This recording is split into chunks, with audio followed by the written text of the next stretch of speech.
میں حدیث سنانے لگا ہوں، اللہ کرے میری مائیں بہنیں بچیاں مجھ سے ناراض ہوں، غصہ کر جائیں اور غصہ کر کے کہیں آج کے بعد ہم نے ایسے نہیں کرنا۔ اللہ کرے کہ باپ ناراض ہو جائے آج اور وہ کہے کہ بالکل ٹھیک ہے، ہمیں غصہ آیا ہے، ہم نے بیٹیوں کی یہی تربیت کرنی ہے، بھائی بھی آج کے بعد اس پہ بضد ہو جائے، یہی کام کرنا۔ حضور نے فرمایا جو بیوی اپنے شوہر کے کپڑے دھوئے گی، کیسے خوبصورت جملے، فرمایا جس نے اپنے شوہر کا ایک جوڑا دھویا اللہ اس کو 1000 نیکی عطا فرمائے گا۔ کیا کیا اس نے جی؟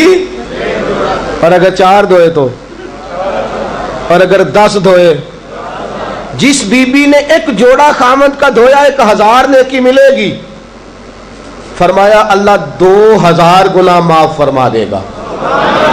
اور جس بی بی نے ایک جوڑا اپنے خامد کا دھویا، میرے رسول پاک صلی اللہ تعالی علیہ وسلم فرماتے اللہ اسے اپنے قرب کا 1000 درجہ عطا فرمائے گا۔ جس نے ایک جوڑا اپنے خامد کا دھویا، سید عالم صلی اللہ تعالی علیہ وآلہ وسلم نے فرمایا عورتیں گلہ کرتی ہیں شوہروں کا، شکوہ کرتی ہیں۔ میں پھر عرض کرتا ہوں، میری حیثیت ایک ناقل کی ہے، بہت سی غلطیاں، بہت سی کوتاہیاں زندگی کا حصہ ہے، ایک ناقل ہوں، بات پڑھتا ہوں آگے بیان کر دیتا ہوں۔ میں جدوں دی تیرے گھر آئیاں سکھ ویکھیا ہی نہیں، جب جد دی تیرے ال آئیاں نا تب وہ دیکھو کتنا اعلیٰ ہے، وہ اس کی بیوی کتنی۔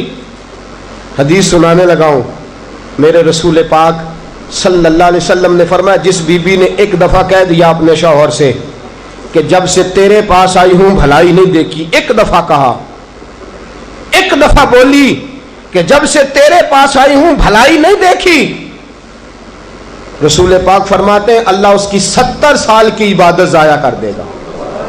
اس عورت کے 70 سال کے نیک اعمال ضائع ہو گئے، جس نے ایک بار بلے شاہ آسمانی اڈدیاں پڑھنا ہے، آ جڑا گھر بیٹھا انہوں